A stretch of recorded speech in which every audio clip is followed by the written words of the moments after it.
Min-jae felt a small heartbeat against his chest. Not fear, trust. The city's most dangerous man stayed perfectly still, afraid that even breathing might shatter the moment. Then the lights in the room dimmed. His phone lit up instead. A video. The twins leaving the safe house. One word followed. Found. Then the ultimatum. 72 hours. Come back. Marry her. Or they disappear. The city never truly slept, but that night Seoul felt like it was holding its breath. Min-jae stood alone on the penthouse balcony, his reflection ghost-like against bulletproof glass. Behind him, through sealed doors, Zara slept on the leather couch with both arms curled protectively around Kai and Mia. Even unconscious, her body remained coiled tight, a mother's instinct honed by 3 years of looking over her shoulder. He pressed his forehead against the cold glass and watched traffic lights blink far below like distant warning signals. Somewhere in those glittering streets, his enemies were already moving pieces across a board he'd thought he controlled. The Huang family wouldn't waste time. Neither would his former fiancée, whose parting words still echoed with the promise of calculated revenge. 4 years ago, he had walked away from Zara to save her life. Tonight, staring at his fractured reflection, Min-jae realized something far worse. He hadn't escaped his past. He had only delayed the moment it came for his children. Before we dive deeper into this nightmare, make sure you hit that subscribe button, because what happens next will shock you. This family is about to learn that some prices are too high to pay, and some debts can never be settled. You won't want to miss a single moment. Dawn broke over Seoul with deceptive gentleness, soft light filtering through reinforced windows. Kai woke first, sitting up slowly and blinking at unfamiliar surroundings. His small hands rubbed sleep from eyes that were already learning to assess threat levels no 3-year-old should understand. He looked around at the tall ceilings, the armed men positioned discreetly near doorways, the expensive furniture that felt cold despite its luxury. "Mommy," he whispered, tugging her sleeve. "Is this a hotel?" Zara stirred immediately, that particular alertness of mothers who never fully sleep. "Something like that, baby." Mia pressed closer, thumb finding its way to her mouth, eyes still heavy with exhaustion. "I don't like it here. It smells wrong." "I know, sweetheart. We'll leave soon." But even as Zara said the words, she wondered if they were true. The attack in the park had changed everything. They couldn't just walk back to their quiet Los Angeles life and pretend yesterday never happened. Min-jae stood several feet away, hands clasped behind his back like a guest in his own safe house. He had watched them sleep through the entire night, afraid that closing his eyes even once would make them vanish like smoke. Every small sound they made, every shift in position, every soft breath reminded him of 3 years he could never reclaim.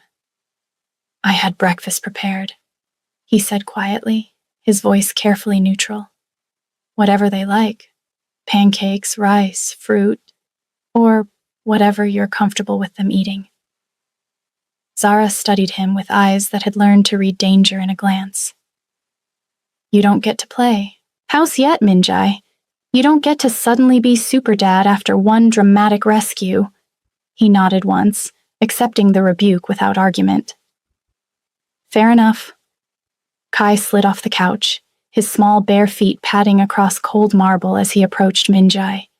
He stopped just inches away, tilting his head back to maintain eye contact. For a long moment, he simply stared with an intensity that seemed far too old for his years. "You're really my daddy?" The question carried weight beyond its simple words.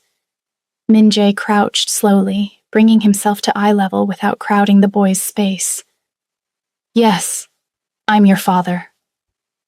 Kai considered this information with the seriousness of someone weighing evidence. "Do you have monsters?" The question caught Min-jae off guard. "What do you mean?" "Mommy says bad men have monsters, the kind that live inside them and make them do scary things." Kai's voice remained matter-of-fact, as if discussing the weather. Do you have monsters? Minjae felt Zara's gaze burning into his back. He could lie. Should lie, probably. Tell the boy that Daddy was one of the good guys, that monsters were just pretend. But something in Kai's steady gaze demanded honesty. Yes, Minjae said quietly. I have monsters. Did you make them go away? No. He swallowed hard. I made them angry instead.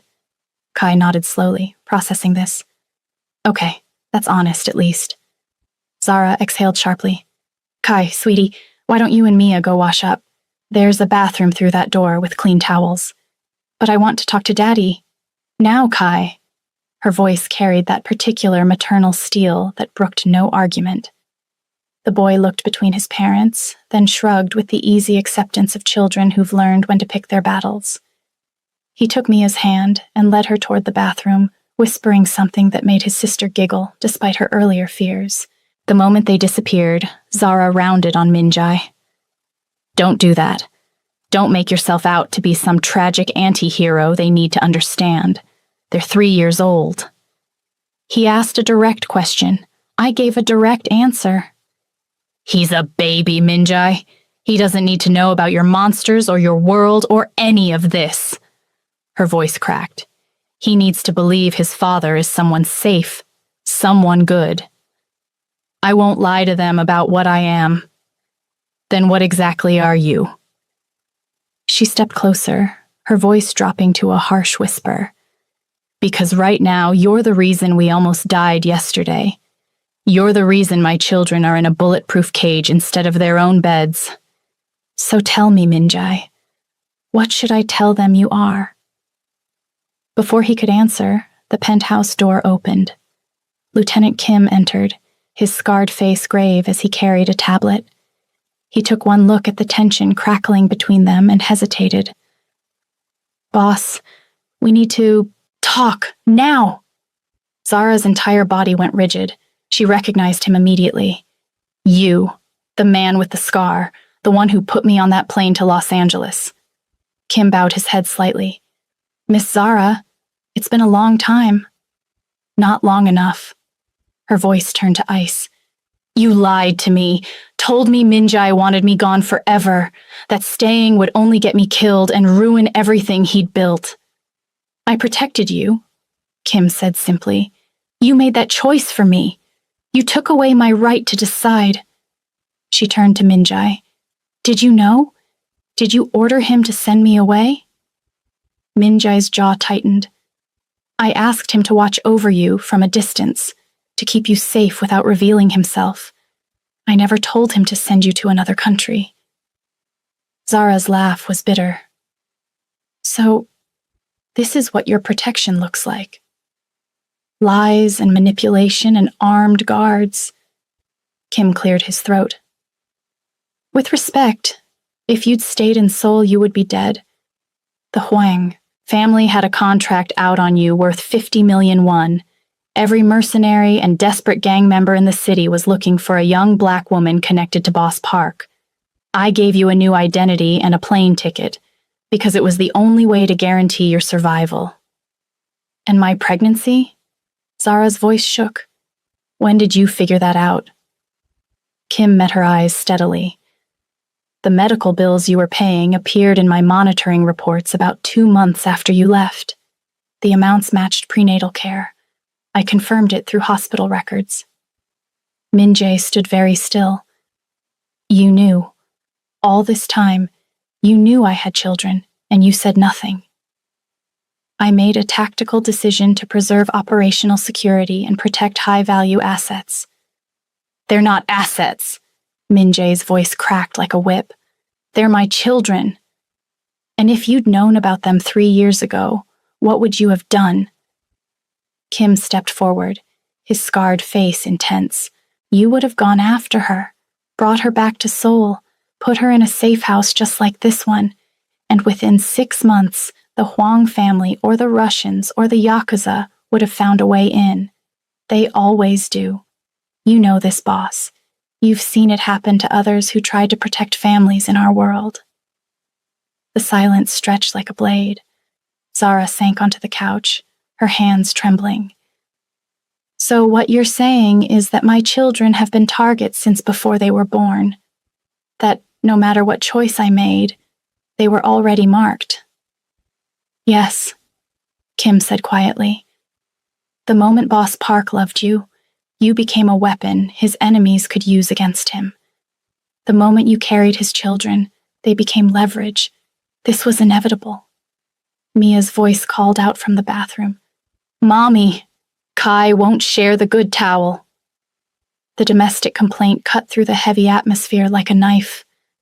Zara stood mechanically, moving toward her children with the automatic responses of motherhood, even as her mind reeled with implications. Min-jae waited until she was out of earshot. What else? Kim activated the tablet, pulling up security footage. The Huang family knows about the children. They've identified Zara. They have photographs, addresses in Los Angeles, even the twins' preschool records. This footage was taken 6 hours ago. The screen showed grainy video of the safe house courtyard. Kai and Mia were visible through a window, playing with blocks while Zara watched them. Someone had zoomed in on their faces, capturing clear images of both children. How did they get this close? Drone. Small enough to avoid our standard countermeasures. It was only in range for 40 seconds before we shot it down, but that was enough. Kim swiped to the next screen. This message came through our dark web channels 2 hours ago. Min-jae read the text, his blood turning to ice. 72 hours. Return to your throne, or we start collecting pieces of your legacy, starting with the ones that cry when you cut them. Below the message was another image, a photograph of his former fiancée, smiling as she sat across from the head of the Huang family. The timestamp showed it was taken the same night she walked out of his safe house. She went straight to them, Min-jae said flatly. Within 2 hours of leaving here. We have surveillance showing her entering their compound. She was inside for 3 hours. When she left, she was smiling. Kim paused. Boss, she's given them everything. Your security protocols, your business operations, the locations of your secondary safe houses. But more importantly, she's given them leverage. She knows you have children now. She knows that changes everything. Min-jae stared at the image, feeling the careful walls he'd built around his emotions beginning to crack. What does she want? Based on intelligence gathered from our contacts inside the Huang organization? Kim pulled up another file. She wants you back, not as a lover, but as a trophy. She wants you to publicly return as head of the Park family operations, marry her as planned, and essentially hand her status and power she couldn't get any other way. And if I refuse? Kim's expression said everything. Min-jae walked to the window, watching dawn fully break over Seoul. Somewhere in that sprawling city, his former fiancée was probably sleeping peacefully, confident in her revenge. Somewhere else, the Huang family was planning their next move, counting down those 72 hours. And here, in this bulletproof cage, his children were learning to live with fear. There's more, Kim said quietly. The message specifically mentions Zara. Says she needs to disappear permanently as part of any arrangement. They view her as competition for your attention and loyalty. Min-jae closed his eyes. They want me to choose. They want you to sacrifice. Again. Like you did 4 years ago when you pushed her away to protect her, except this time they're making the stakes explicit. Kim's voice gentled slightly. Boss, I've served you for 15 years. I've never seen you hesitate in a crisis. But this situation has no good options. Every choice leads to loss. The bathroom door opened. Kai and Mia emerged, faces scrubbed clean, wearing clothes from the emergency supplies Min-jae kept stocked. They looked impossibly small in the oversized shirts, like children playing dress-up in an adult's world. Kai spotted the tablet in Kim's hands. Are those the bad men? The ones with monsters? Kim quickly darkened the screen, but not before the boy caught a glimpse of text and images. His young face went still in a way that broke Minjai's heart. Just work stuff, little man, Kim said, forcing his scarred face into something approximating a smile. Boring adult things. You're lying. Kai's voice carried no accusation, just observation. Grown-ups always lie when they're scared. Their voices get too happy. Zara appeared from the bedroom where she'd gone to change. She took one look at the frozen tableau and immediately moved to her children. Breakfast time. Let's see what fancy food rich people eat.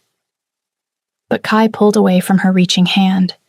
He walked directly to Minjai, those two old eyes studying him with uncomfortable intensity. Are you going to leave again? The boy asked. Minjai crouched down, meeting his son's gaze. I don't want to. That's not what I asked. Are you going to leave? The question hung in the air like smoke. Behind Kai, Mia watched with her thumb in her mouth. Zara stood frozen halfway across the room. Kim tactfully examined his tablet as if suddenly fascinated by nothing. Minjai could lie. Should lie. Tell his son that everything would be fine, that Daddy would never leave, that they'd be a family forever. But Kai was right. The boy could smell deception the way predators smell fear. I might have to, Minjai said quietly, to keep you safe. That's what Mommy said before. Kai's small hand reached out, touching Minjai's cheek with surprising gentleness. She said you were fighting monsters, so we didn't have to be scared. But I think you're scared too. Minjai's throat closed. He nodded, not trusting his voice. Kai considered this, then wrapped his small arms around Minjai's neck. The hug was brief, fierce, and completely unexpected. It's okay to be scared, the boy whispered. Mommy gets scared all the time. She just hides it better. Then Kai pulled back and took his sister's hand, leading her toward the kitchen as if he hadn't just shattered his father's carefully constructed control. Zara watched them go, then turned to Minjai with eyes bright with tears. He's too young to understand all this. He understands more than we think. That's what terrifies me. She wrapped her arms around herself. When I was pregnant, I used to imagine what they'd be like. I'd hope they'd have your intelligence and my optimism, your strength and my warmth. I never imagined they'd grow up reading fear in adult faces and accepting danger as normal. Minjai stood slowly, every muscle in his body aching with exhaustion he couldn't afford to show. Zara, there's something you need to know. He told her everything. The message, the 72-hour deadline, the impossible choice his enemies were forcing on him. When he finished, she had gone very pale. So let me understand this correctly, she said, her voice dangerously calm. Your ex-fiancé has allied with your enemies. Together, they're threatening our children unless you return to running your criminal empire and marry her. And as part of this arrangement, I have to disappear permanently. That's the offer. And if you refuse? Minjai didn't answer. He didn't need to. Zara laughed, the sound harsh and broken. This is insane. This entire situation is completely insane. I took my children to a park, just a normal afternoon in what I thought was a safe city.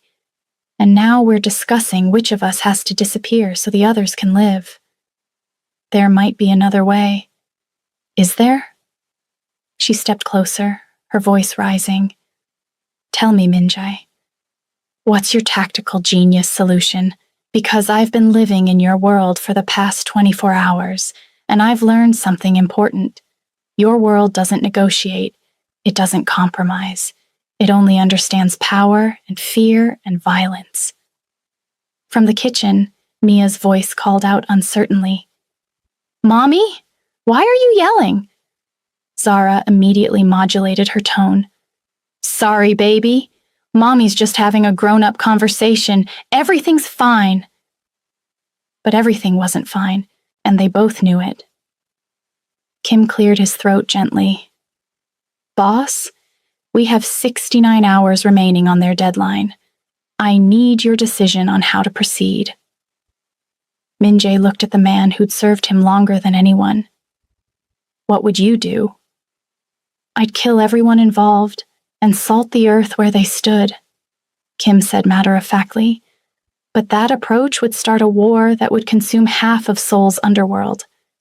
Your children would grow up with targets on their backs for decades, so that's not a viable solution. Then what is? Kim met his eyes steadily. You already know, boss. You've known since the moment you saw that message. There's only one move that protects everyone you love. Min-jae did know.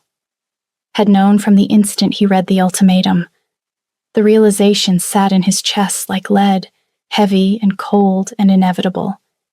He had to go back, had to reclaim his throne in the underworld, had to marry his former fiancée and play the role they demanded, had to send Zara and the children away again, this time forever. It was the only way to keep them alive. No, Zara said suddenly. Both men looked at her. No, she repeated, her voice stronger. I won't let you do this. I won't let you sacrifice yourself again. You don't have a choice. Neither do you. She moved toward him, fury and fear warring in her expression. You think I'll just take our children and disappear? Let you martyr yourself while we live in hiding forever? That's not protection, Min-jae. That's prison. It's life, which is more than they'll have if I refuse. Then we fight back. We find another way. There is no other way. His voice cracked with the force of suppressed emotion. Do you think I want this? Do you think I want to walk away from my children again? To send you into hiding knowing I'll probably never see any of you again? But this is the only path that doesn't end with you all dead. The penthouse fell silent, except for the soft sounds of the children playing in the kitchen, blissfully unaware that their entire future was being decided in the next room. Zara's hands trembled as she pressed them against her face. There has to be another option. There has to be something we're not seeing. I've been analyzing this for hours, Kim interjected quietly. Every scenario I run ends the same way. The Huang family has positioned themselves perfectly. They know Boss Park's weakness now. They'll exploit it until they get what they want. Then we disappear, Zara said desperately. All of us. New identities, new country, completely off the grid. You have resources, right? Money, connections, people who can make us vanish? Min-jae shook his head. They found you once. They'll find you again. And next time, I won't be there to stop them. So this is it? Tears spilled down her cheeks. This is really happening? You're just going to give up? I'm giving them a future. His voice broke on the last word. Even if I'm not in it. From the kitchen, Kai appeared in the doorway, his small face solemn. Mommy, why are you crying? Zara immediately wiped her eyes, forcing a smile that didn't reach anywhere near convincing. Mommy's just tired, baby. Go finish your breakfast. But Kai didn't move. He looked at Min-jae with those eerily perceptive eyes. You're leaving, aren't you? That's what's making Mommy sad. Min-jae knelt down, his heart shattering with every word he had to say. I have to go away for a little while to make sure you and Mia and your mommy stay safe. How long is a little while? Forever, Min-jae thought. I don't know yet. Kai's bottom lip trembled, but he didn't cry. Instead, he walked over and took his father's hand in his tiny one. Is it because of the monsters? The ones you made? Angry? Yes. Then you should go make them not angry anymore. The logic was simple, childlike, devastating. and then come back when they're gone. Min-jae pulled his son into a fierce embrace, breathing in the scent of children's shampoo and innocence he didn't deserve. I'll try, Kai. I promise I'll try.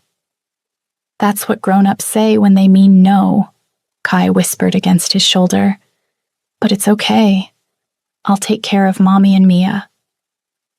The boy pulled back, his small face set with determination that belonged on someone decades older. He returned to the kitchen without another word, leaving the adults to their impossible decisions. Kim checked his watch. Boss, if you're going to do this, we need to start preparations now. The Huang family will want a public display, a formal meeting to negotiate terms. Set it up, Min-jae said hollowly. Tonight. I want this done quickly. Min-jae, please. Zara grabbed his arm. Don't do this. We'll find another way. We have to find another way.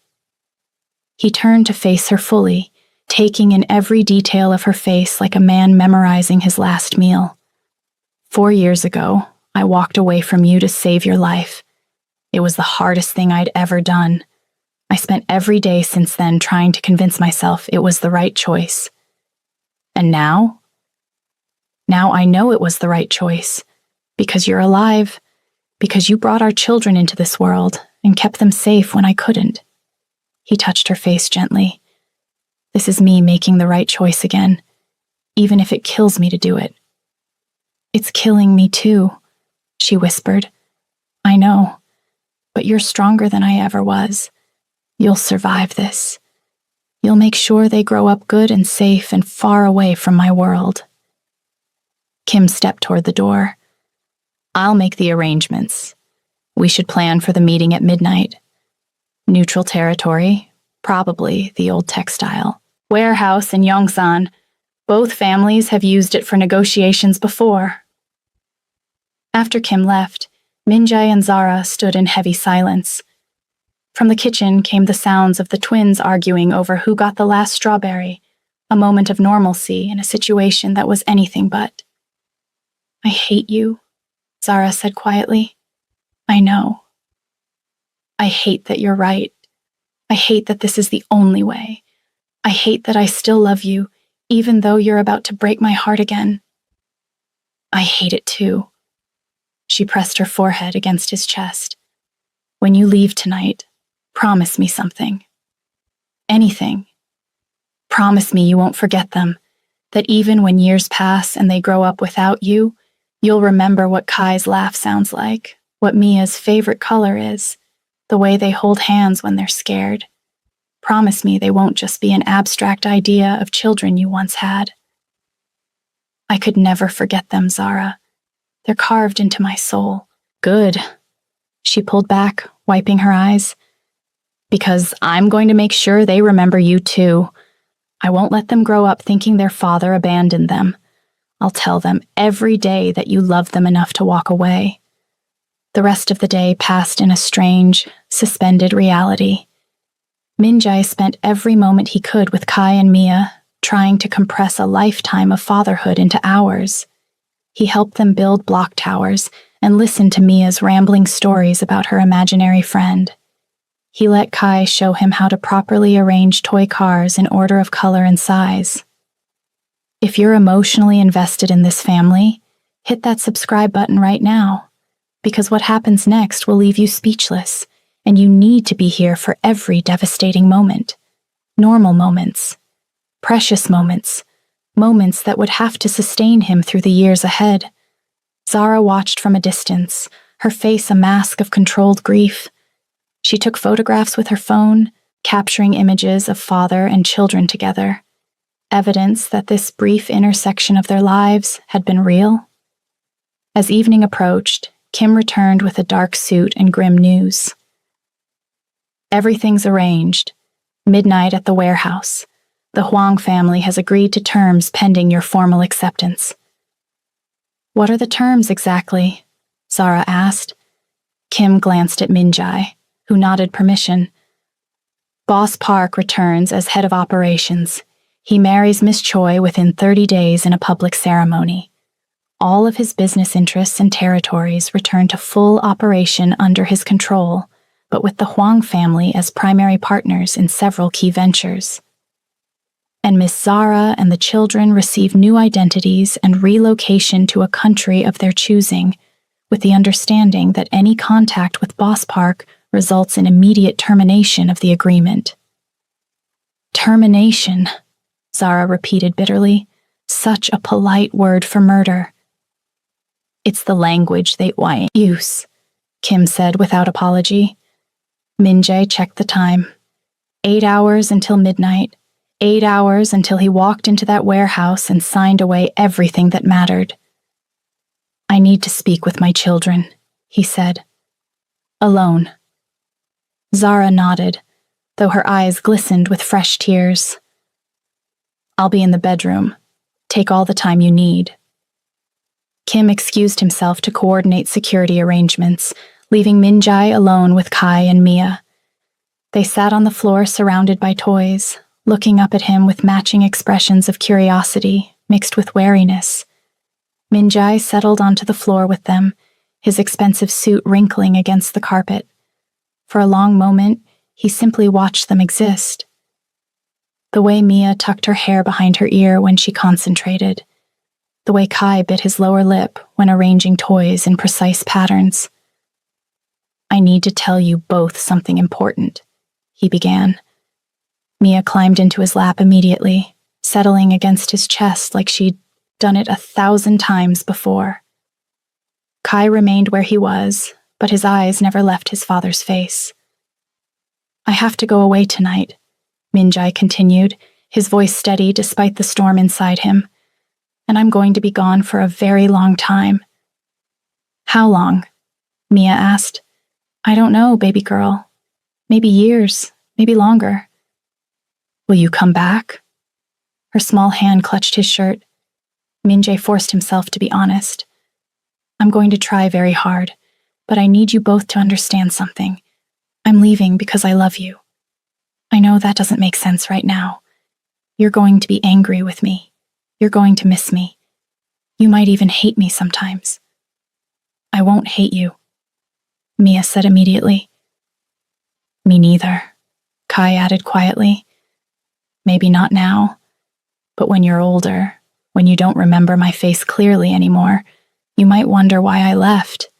You might think I didn't love you enough to stay. He pulled Mia closer, reaching out to take Kai's hand. But I need you to always remember this moment. I need you to remember that your daddy loved you more than anything in the entire world, more than power, more than money, more than his own life. I'm leaving because staying would put you in danger, and I would rather live without you than risk you living without life. Kai squeezed his hand. The monsters would hurt us if you stayed? Yes. Then you should go fight them, the boy said with heartbreaking logic. That's what daddies do. They fight monsters so their kids can be safe. Min-jae's eyes burned. You're very brave, Kai. Mommy says I get it from you. Your mommy is much braver than I'll ever be. He looked at both children, memorizing every detail. I need you both to promise me something. Promise me you'll take care of each other. Promise me you'll listen to your mommy and grow up strong and smart and kind. Promise me you'll be happy, even without me there. I promise, Mia whispered against his chest. Kai hesitated longer, his young mind clearly working through the implications. Finally, he nodded. I promise. But you have to promise something too. What's that? Promise that when the monsters are gone, you'll come find us. Even if we're really old, even if we forget what you look like, promise you'll come back. Min-jae pulled both children close, his composure finally cracking. I promise. No matter how long it takes, no matter what I have to do, I will find my way back to you. They sat together on the floor for a long time, 3 people bound by blood and love and circumstances beyond any of their control. Eventually, Mia fell asleep in his arms, exhausted by emotion and the late hour. Kai dozed against his side, one small hand still clutching his father's shirt. Zara appeared in the doorway, her face swollen from crying. "It's time," she said quietly. "Kim needs you to start getting ready." Min-jae carefully transferred the sleeping children to the couch, covering them with a soft blanket.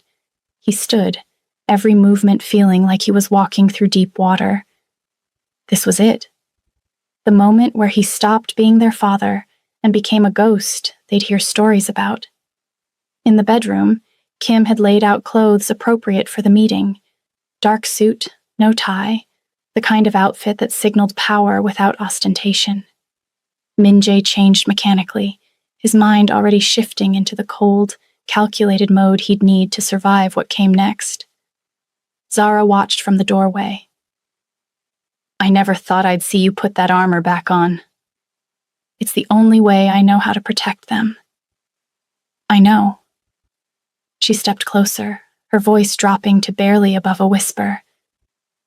"Min-jae, when you walk out that door tonight, you're not just leaving them. You're leaving me too. And I need you to know something before you go." "What?" "I forgive you. For 4 years ago. For breaking my heart. For pushing me away. I understand now why you did it, even if I hate that you had to." Tears streamed down her face. "But I don't forgive you for this. I don't forgive you for giving up without fighting, for choosing their safety over trying to find a way we could all be together. That's something I'll carry for the rest of my life. I can live with your hatred if it means you get to live." "That's the problem, isn't it? You're so busy making sure we survive that you've forgotten we might want to live." She turned away. "Go do what you have to do, but don't expect me to thank you for it." Kim appeared with a final briefing. "Transportation is ready. I'll have a full security detail, but the Huang family has guaranteed safe passage for the negotiation. Your former fiancé will be present to formalize the arrangement." Min-jae nodded, his face settling into the cold mask he'd perfected over years in the underworld. The man who had played with his children on the floor was gone, replaced by the ruthless strategist who'd built an empire on calculated violence. He walked to the couch one final time, looking down at his sleeping children. Kai had rolled closer to his sister, his small arm thrown protectively across her. Even in sleep, he was trying to take care of her. "I love you both," Min-jae whispered. "More than you'll ever know." Then he turned and walked toward the door, each step feeling like a small death. At the threshold, he paused and looked back. Zara had emerged from the bedroom, standing sentinel over their children. Her eyes met his across the distance, and in that moment, everything that had ever existed between them crystallized into pure, agonizing understanding. "Goodbye, Zara." "Don't," she said sharply. "Don't say goodbye like it's noble. Just go." He went. The warehouse in Yongsan smelled of old machinery and secrets. Min-jae walked through the cavernous space flanked by Kim and 4 guards, his footsteps echoing off concrete walls. At the center of the warehouse, lights had been set up around a long table. On one side sat the head of the Huang family, an elderly man whose gentle appearance disguised decades of ruthless violence. And next to him, smiling with cold satisfaction, sat Min-jae's former fiancée. She had dressed for the occasion in white, the color of mourning in Korean tradition. Her makeup was perfect, her posture impeccable. She looked like a woman who had already won. "Min-jae," she said warmly, as if greeting an old friend. "I'm so glad you came to your senses." He sat across from them without responding, his face carved from stone. The head of the Huang family gestured to documents spread across the table. "Everything is as we discussed. You return to your position. All territories restored, all operations resumed. My family becomes Your partner in specified ventures, receiving 40% of profits from those enterprises. In exchange, we guarantee protection for your former lover and the children. They disappear, you never contact them. They never contact you. Clean break. And if I refuse? The old man smiled sadly. Then tomorrow morning, Miss Zara receives a package containing evidence that her children's father is a criminal wanted in 6 countries. Within hours, American authorities arrest her on conspiracy charges. The children enter the foster system, and while she spends years fighting extradition, we make sure she never sees them again. Is that the future you prefer? Minjai's hands clenched beneath the table. They'd thought of everything. Every angle, every contingency, every pressure point that would force his compliance. His former fiancée leaned forward. I'm not unreasonable, Minjai. I actually think we can make this work. You get your empire back. I get the status and partnership I deserve. The woman who was never good enough for your world disappears with her mistakes. Everyone wins. They're not mistakes, Minjai said quietly. They're my children. Children you'll never see again anyway, she countered. At least this way they get to live. Isn't that what you wanted? For them to be safe? She was right. Everything she said was logically, brutally right. This was the only path that kept Kai and Mia alive and free. This was the sacrifice their safety demanded. Minjai reached for the pen. He married Yuna, not out of love, but obligation and his children's safety. 3 years later, Minjai ruled again. The city whispered his name the way it once had, quietly, fearfully, with respect edged in terror. His empire was larger, colder, more efficient than before. He made no mistakes, took no unnecessary risks, because he could not afford to. His children grew without him. Kai stopped asking why his father never came to birthdays. He learned early that questions only led to disappointment. Mia kept waiting. At first, she sat by the window every night, then only on weekends. Eventually, only when she was sad and didn't know why. Zara told them stories instead. She said their father was far away fighting bad men so they wouldn't have to be scared. She said he loved them more than anything, even if he couldn't be there. Some nights she believed it. Some nights she cried after they fell asleep. Minjai watched them from a distance. Birthdays, school entrances, first scraped knees, all through surveillance feeds and carefully timed glimpses that never lasted long enough for him to be seen. Then one night, the phone rang. Minjai answered immediately. Daddy? Kai's voice was older now, steadier, but there was fear underneath it that made Minjai's blood run cold.